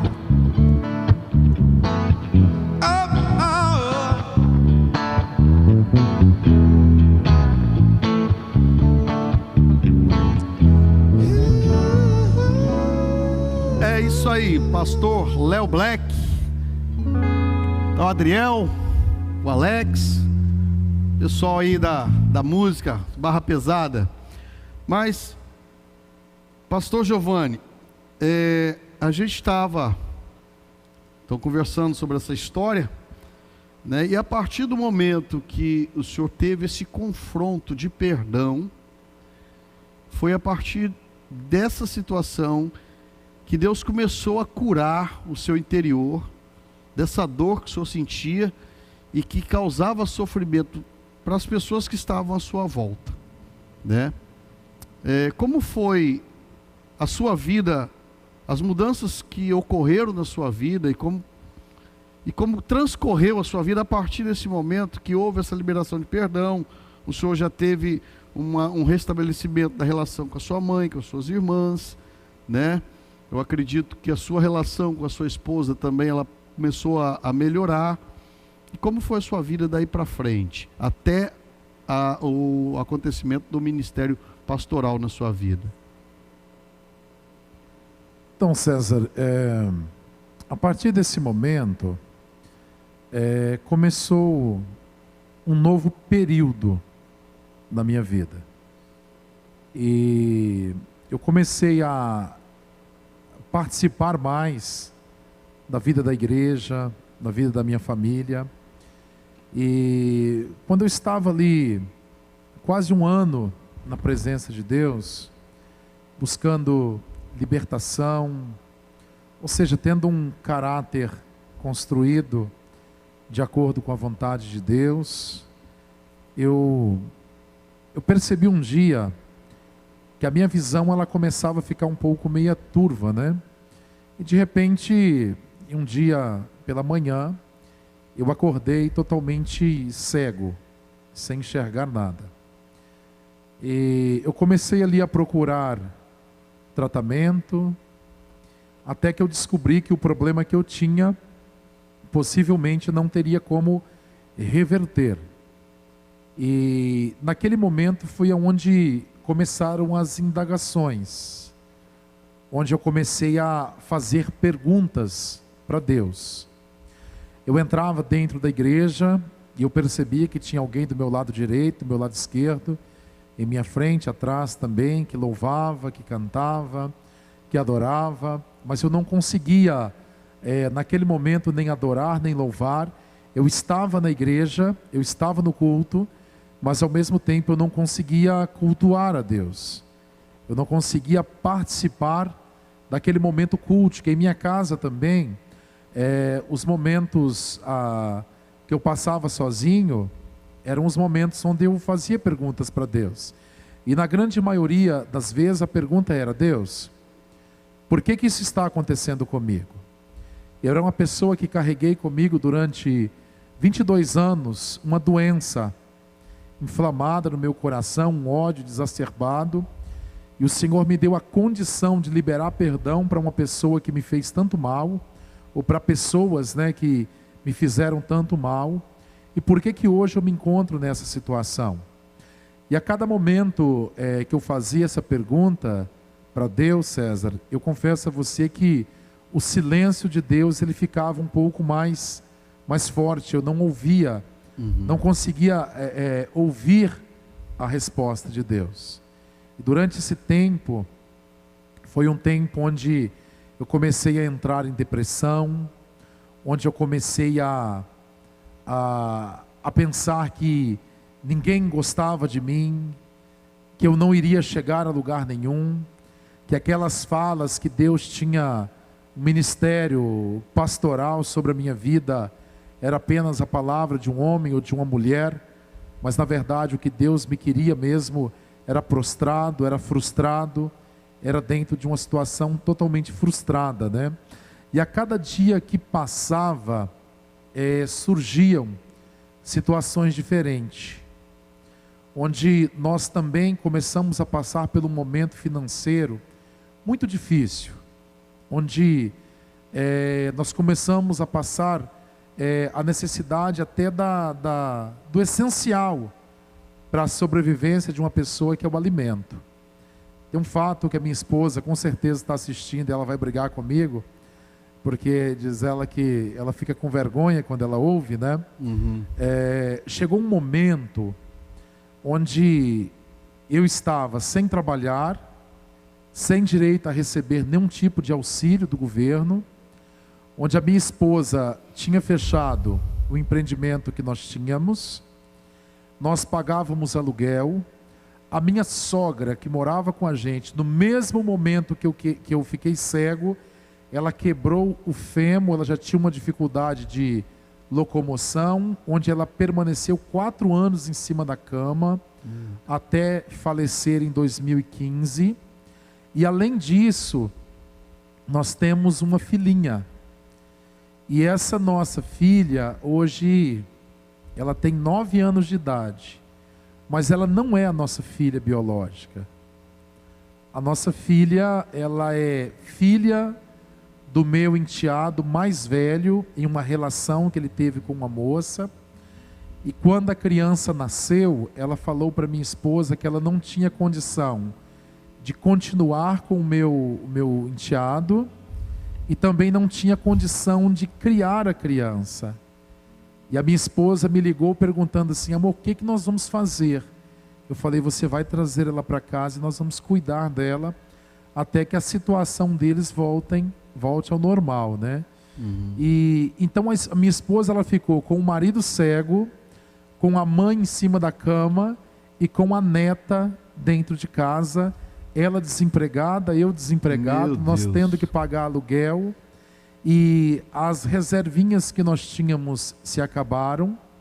E teve um dia que a minha esposa falou para mim assim: amor, você vai precisar cuidar da nossa filha, você vai precisar cuidar também da minha mãe, porque eu vou precisar sair e fazer alguma coisa para que nós possamos pelo menos pagar o aluguel e ter pelo menos um pouquinho da nossa dignidade, que é ter o mínimo, a comida dentro de casa. E o senhor estava cego. Eu estava cego, eu disse para ela assim: olha, eu não tenho condição nenhuma de cuidar da sua neta, eu não tenho condição nenhuma de cuidar da sua mãe. Como que um cego vai cuidar de uma criança? Como que um cego vai cuidar de uma pessoa idosa e acamada, onde tem que levar a comida para ela, onde tem que levar a água para ela também? Na época, a Alissa, a nossa filha, ela estava com, nessa época, cerca assim de uns 8 meses, mais ou menos. Ela nem andava, ela estava gatinhando, né? Sim. E um dia pela manhã, minha esposa falou assim: olha, eu consegui uma faxina para fazer e eu vou precisar ir, você vai ter que fazer a comida. E eu falei para ela: eu não consigo fazer comida. Como que eu vou acender um fogo? Como que eu vou conseguir fazer comida? Ela falou assim: não, você vai conseguir sim. E ela colocou sobre as minhas mãos um pacote de um alimento, né? E essa parte que ela fica brava quando eu conto, né? Ela colocou sobre as minhas mãos um alimento, um pacote de alimento. Eu perguntei para ela o que era aquilo, e ela falou: isso é fubá. Eu falei: o que eu vou fazer com esse negócio? Ela falou: você vai fazer um mingau, você vai comer, você vai dar para a Alissa e você vai dar também para minha mãe. Ela disse: mamãe gosta muito de um mingauzinho de fubá, né? E ela saiu, eu peguei uma panela de água, acendi o fogo, coloquei a mão em cima do fogo, ver se estava aceso, queimou a mão, né? E de repente eu coloquei uma panela com um pouco de água ali dentro. Toda hora eu ia lá, baixava o ouvido perto, observava que aquilo estava fervendo, né? E quando começou a ferver, eu fiz como ela disse: joga metade desse pacote ali dentro e vai mexendo. Eu joguei aquele pacote, a metade ali dentro, fui mexendo, e aí eu deduzi, né? Aquilo estava cozido quando começou a subir umas bolhas, e essa bolha ela subia, arrebentava e respingava no meu rosto. Meu Deus. Ali eu não sabia se eu chorava, se eu cuidava da panela ou se eu corria da panela, né? Mas eu deduzi, falei: bom, esse negócio deve estar pronto. Eu coloquei a comida dentro de um prato, e como tinha a sogra ali, eu falei: eu vou entregar para a sogra, né, para ver se está tudo bem. Ela estava acamada. Ela estava acamada. Levei um prato, entreguei para ela, e ela perguntou para mim assim: o que é isso? Eu falei assim: isso é mingau de fubá. Ela falou: não é mingau, virou uma pelota só esse negócio, né? Aí ela não quis comer, ela falou para mim assim: olha, eu quero comer outra coisa. E ali também, César, foi um momento de muita dor e aflição no meu coração, porque eu sabia que não tinha mais nada, só tinha aquilo. E ela não queria comer aquela comida. Eu falei assim: bom, minha sogra não quis, mas a neném vai comer. Eu coloquei ela sentada assim na minha perna e peguei um pratinho para dar comida para ela. Quando eu levava a colher na boca dela, ela só virava o rostinho de lado, né? Não queria também. Nem ela quis comer. Eu fui para dentro do meu quarto e ali eu comecei a chorar. Ali eu comecei a gritar diante do Senhor e falar: Deus, parece que o sentimento de dor e de aflição parece que ele está voltando. O sentimento de insegurança, o sentimento de solidão, de abandono, parece que ele está permanecendo. Para um homem, César, ele não ter a condição sequer de colocar a comida dentro de casa é muito frustrante, é muito difícil, isso traz uma angústia para a gente. E era exatamente isso que eu estava sentindo. O orgulho tomava conta do meu coração, a depressão começava ali a chegar. E eu me lembro que, passado ali alguns dias, era perto do Natal, perto do Ano Novo, já tinha passado o Natal. E eu estava em uma célula mesmo com todas as dificuldades, levando uma palavra na célula. No meio dessa palavra, meu telefone tocou, eu atendi, estava chovendo muito. A minha esposa falou para mim assim: amor, volta para casa, porque a nossa casa ela está totalmente alagada.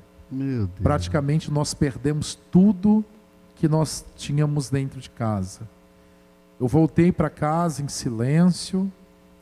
Quando eu entrei dentro daquela casa, tinha mais ou menos ali, praticamente meio metro, um pouquinho mais de água.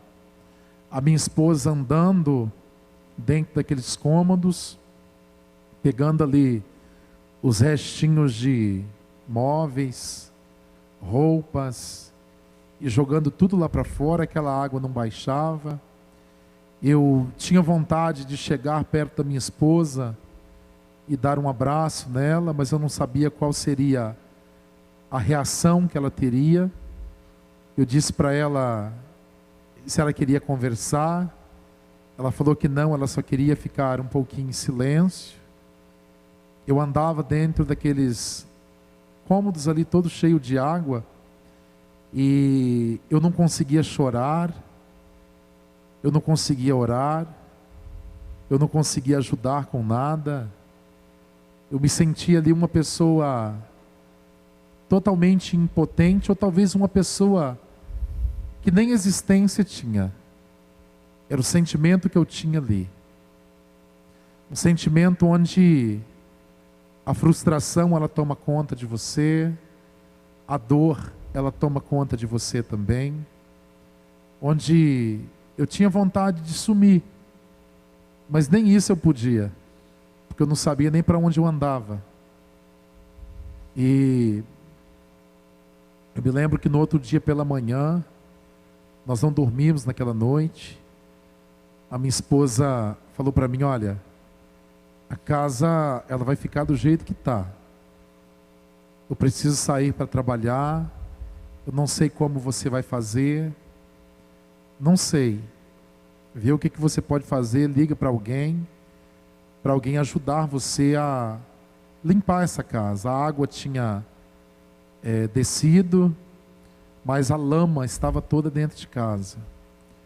E eu comecei ali a raspar aquela lama com as mãos, jogava dentro de um balde, achava um lugar, jogava.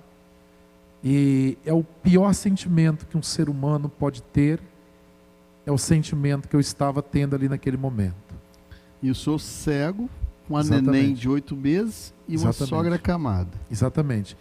Nesse momento, a nossa pequena, nós pedimos para uma pessoa da igreja ficar com ela, né? Uhum. E a minha sogra permanecia em cima da cama. Passado ali, César, cerca de uns 2 a 3 dias, era final do ano, 2011 para 2012. E eu me lembro que a minha sogra, ela chamou a minha esposa e perguntou assim para ela: hoje é virada do ano, né? A minha esposa falou sim. Ela falou: o que nós vamos comer hoje? A minha esposa saiu em silêncio, quietinha. A gente não tinha nada para a gente celebrar a virada do ano naquela noite. Nada mesmo. O que nos restava era dor, solidão, sofrimento, incerteza. E eu me lembro que próximo da meia-noite, eu e a minha esposa, nós estávamos assentados sobre um colchão em nosso quarto e nós ouvíamos os fogos. Próximo de nossa casa tinha uma igreja, assembleia, e o pessoal estava ali celebrando, cantando, louvando. E nós estávamos assentados em cima de um colchão de casal.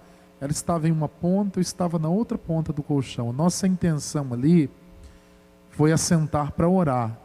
Uhum. Mas a gente não tinha forças para orar. Então nós assentamos naquele lugar para chorar. Ela chorava de um lado, eu chorava do outro lado. E o que nós tínhamos ali era uma criança gatinhando em cima de um colchão. E eu entendo que ela era uma providência de Deus sobre a nossa vida naquele momento. Porque ela ia até a minha esposa, ela passava as duas mãozinhas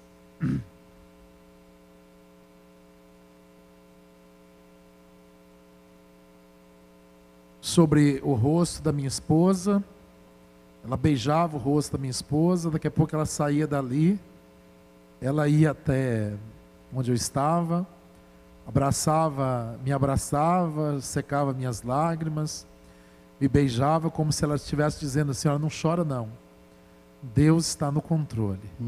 Hoje eu entendo que aquele abraço, aquele carinho, aquele beijo dela era exatamente essa expressão: não se desespere não, Deus está conosco. Só que eu não conseguia compreender isso naquele momento. E foi exatamente nesse momento onde eu pensei em jogar tudo para cima. Eu falei com a minha esposa: a partir de hoje eu não quero mais saber de Deus, a partir de hoje eu não quero mais saber de igreja, a partir de hoje eu não quero ninguém em nossa casa falando de Deus. A partir de hoje acabou esse pensamento de que Deus tem chamado, que Deus tem isso ou que Deus tem aquilo para a minha vida. Nesse momento a minha mulher, que é uma mulher muito sábia, como eu já disse aqui, ela virou para mim e falou assim: "Olha, eu queria com muito carinho pedir para você que você não dissesse isso." E eu falei para ela: "Me dá uma razão, apenas uma, para mim poder não fazer isso." Ela falou assim: "Olha para trás, para o seu passado. Quem era você? Qual era o tipo de marido que eu tinha? Eu tinha dentro da minha casa, ao meu lado, um homem adúltero, o qual eu tinha vergonha de sair com ele na rua. Eu tinha ao meu lado um homem rancoroso, um homem que tinha desejo de fazer pessoas sofrer, um homem que era mentiroso, um homem que era beberrão, um homem que era prostituto, um homem que a sociedade se envergonhava em tê-lo no meio." E eu confesso para você que hoje, quando eu olho para você, eu sinto orgulho de você, porque hoje você é um homem transformado pelo poder de Deus. Amém. Um homem que foi capaz de liberar perdão, um homem que foi capaz de lutar pela restituição da convivência com a sua família, um homem que foi capaz de me ajudar a esquecer a mágoa que eu tinha de você. E naquele momento, César, foi o start que Deus trouxe para o meu coração. Foi o momento como se eu estivesse andando em uma direção totalmente fora do propósito que Deus tinha para o meu coração, onde as minhas vontades, elas tinham que sobrepor a vontade de Deus para a minha vida. E naquele momento eu pude entender que o que eu estava passando era muito pequeno, era muito raso, diante da profundidade que Deus já tinha me levado.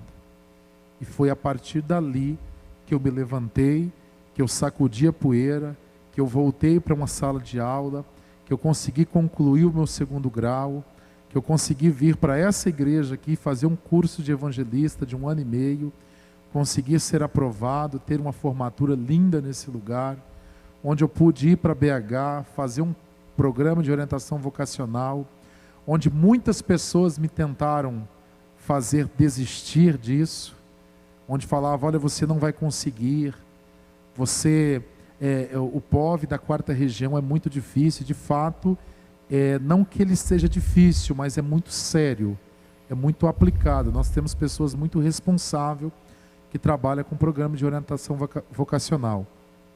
E, para a honra e glória do Senhor, eu consegui concluir todo o projeto do POV. No final do ano, nós tínhamos apenas 3 vagas. Nós estávamos num grupo grande lá para fazer o vestibular, a prova final. E eu consegui passar também entre essas 3 pessoas. Graças a Deus. falaram para mim, olha, você não sabe ler em braille, o que você vai fazer em uma faculdade? Eu fui estudar braille, o primeiro dia eu voltei para casa arrasado. Eu cheguei em casa e falei para minha esposa, eu não consigo aprender esse negócio.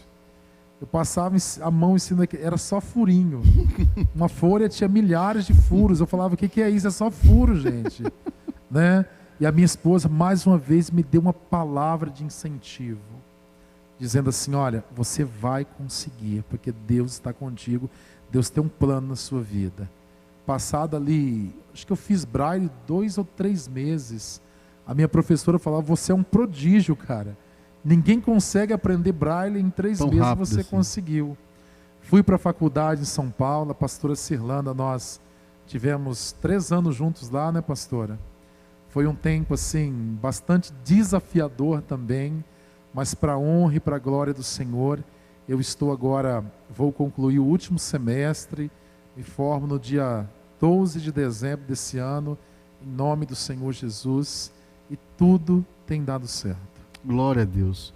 Pastor, nós ficamos muito felizes de ouvir uma história como essa, né?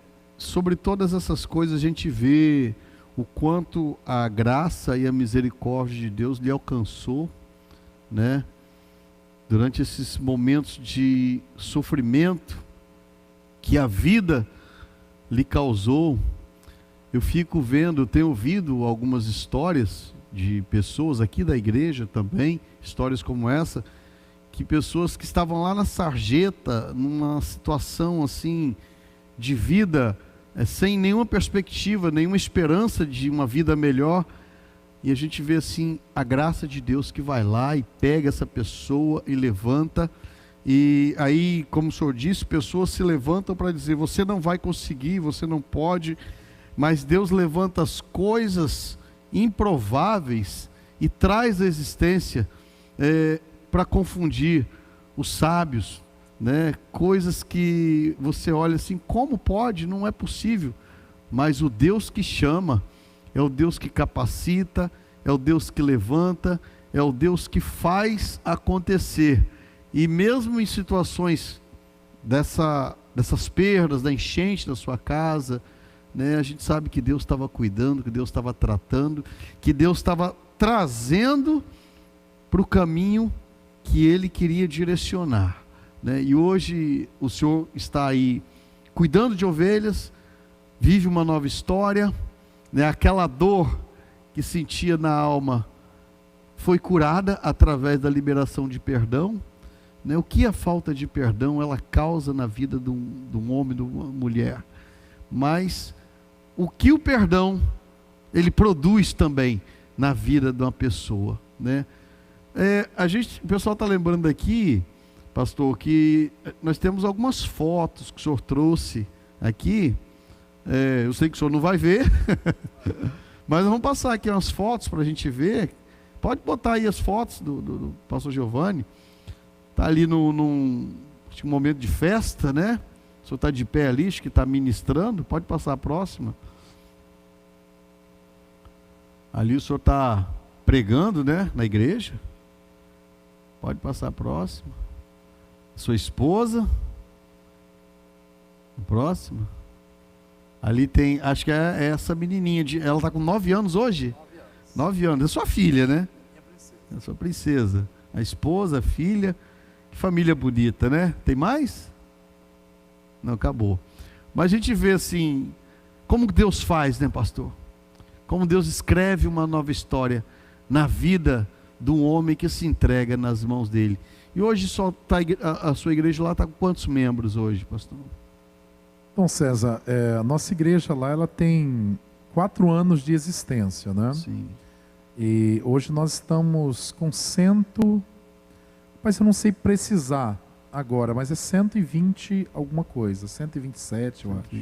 Em torno de 120 membros. E o senhor hoje, pastor, eu falei até no início, que eu estava assim, meio constrangido, né, eu até perguntei ao senhor, pastor, posso te fazer pergunta com relação à sua deficiência visual, algo te incomoda? Você falou assim, não, fique à vontade, porque, pastor, eu já tive situação assim de me imaginar sem poder enxergar. Só de pensar nisso me dá uma angústia por dentro, né? E o Senhor passa assim uma alegria, passa uma pessoa, o ar de uma pessoa muito feliz, né? E eu creio sim, tenho certeza que isso, quando o homem ou a mulher está no centro da vontade de Deus, essas coisas se tornam pormenores, né? A Bíblia diz que a vontade de Deus ela é boa, perfeita e agradável, né? Então eu vejo assim, o Senhor passa essa alegria, o Senhor passa a felicidade, o Senhor é uma pessoa feliz, né? A gente sabe que existem pessoas por aí que têm sua visão, que têm as pernas, que têm os braços, que têm tudo, mas que transmite uma tristeza, que transmite uma falta de paz, e a gente sabe que isso é a falta da presença de Deus na vida da pessoa. Exatamente. Pastor, nosso horário já avançou, bem acima do nosso limite. Eu agradeço muito a sua presença aqui, de vir trazer esse testemunho brilhante, um testemunho forte, a história que Deus escreve na vida de um homem que pega aquela história de tristeza, de dor, de lágrima e transforma numa nova história. E não só é uma história que vai ficar para você, mas uma história que alcança outras vidas, né? Eu tenho certeza que através da sua história de vida, muitas outras vidas já se renderam aos pés do Senhor, né? E eu creio que essa história ainda está sendo escrita e há muito mais de Deus para a sua vida. Pastor, por favor, faça suas considerações finais. E assim nós estamos encerrando nosso programa de hoje. César, eu louvo muito a Deus por sua vida, louvo muito a Deus pela vida do pastor Orlando, da pastora Cirlanda, por todos e todas que fazem parte da Igreja Metodista Central em Cariacica. Essa igreja marcou a minha vida de várias formas. Louvo a Deus pela oportunidade de encontrar também aqui o pastor Léo Black, muito bom. Vou falar muito bom vê-lo, né? Porque eu não vi ele ainda, mas pelo menos ouvir ele louvar ao Senhor. E eu queria deixar assim, César, uma fala na seguinte direção. Todos nós iremos ver, ouvir ou passar por tempestades, mas a tempestade que nos leva ao chão não são as tempestades externas, não são as lutas que você passa, que você vê, não são essas tempestades que te levam ao chão. A tempestade que te leva ao chão é a tempestade interna. As lutas internas, elas são muito mais potentes e fortes do que as lutas externas. Então, o que eu quero deixar aqui para vocês que estão nos ouvindo, você que está aqui presente, olhe sempre para dentro de você. Porque dentro de você tem um nome. Esse nome ele está sobre todo nome. Amém. E esse nome ele tem todo o poder para transformar e para libertar a sua vida. Que Deus abençoe vocês, que Deus abençoe sua vida, César. Que Deus abençoe sua esposa, toda a sua família. Amém. Que Deus abençoe esse programa, que com certeza é um programa que vai levar luz para a casa de muitas pessoas. Muitas Amém. Pessoas que talvez vivem em um momento de trevas, de escuridão. Deus vai trazer a clareza de muitas coisas. Que Deus abençoe. Muito obrigado pela oportunidade. Em nome de Jesus. Amém, pastor. Amém. Nós é que agradecemos. Eu vou ficar de pé aqui. Quero trazer o senhor aqui para perto da gente também, ficar de pé. Nós estamos encerrando o nosso programa. Então esse é o pastor Giovanni. Você ouviu a história de vida dele. e que em nome de Jesus, essa história, ela sirva de exemplo para você, de saber que há um Deus que pode escrever uma nova história na sua vida. Se você tem algo preso no seu coração, eu te desafio, meu irmão, minha irmã, você que está nos ouvindo, libere o perdão. A liberação do perdão, ela abre portas para Deus entrar na sua casa, entrar na sua vida e trazer cura e tirar uma dor que talvez esteja te acompanhando aí há tanto tempo, que você às vezes não sabe qual a solução para isso. Jesus é a solução para todas as coisas. Libere o perdão, abre essa porta para que Deus possa entrar na sua vida. A Bíblia fala que eis que estou à porta e bato. Se alguém abrir, eu entrarei e cearei com ele.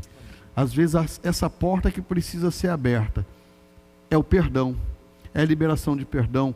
Talvez para alguém que te magoou, você hoje esteja pensando, eu sou vítima, mas Deus, Ele pode te curar, escrever uma nova história, assim como Ele fez na vida do pastor Giovanni. Hoje, pastor abençoado, que tem cuidado de vidas, que tem cuidado de ovelhas e que cresce a cada dia na presença de Deus. Agradeço muito a sua audiência, a sua participação com a gente até agora, nesse momento, ouvindo essa história. E nós estamos encerrando aqui. Fique com Deus. Deus abençoe a sua vida, Deus abençoe a sua casa, a sua família, o seu trabalho. E você tenha um final de semana abençoado. E que tenha também uma semana abençoada. E o próximo sábado, em nome de Jesus, nós estaremos aqui com mais um programa Agora Sou Luz, para trazer uma palavra de fé, uma palavra de esperança para você. Fique com Deus e até semana que vem. E nós vamos encerrar com música, com a pessoal do louvor aí que está até agora aqui nos abrilhantando. Amém? Fique com música e assim nós encerramos aqui. Tchau, até semana que vem.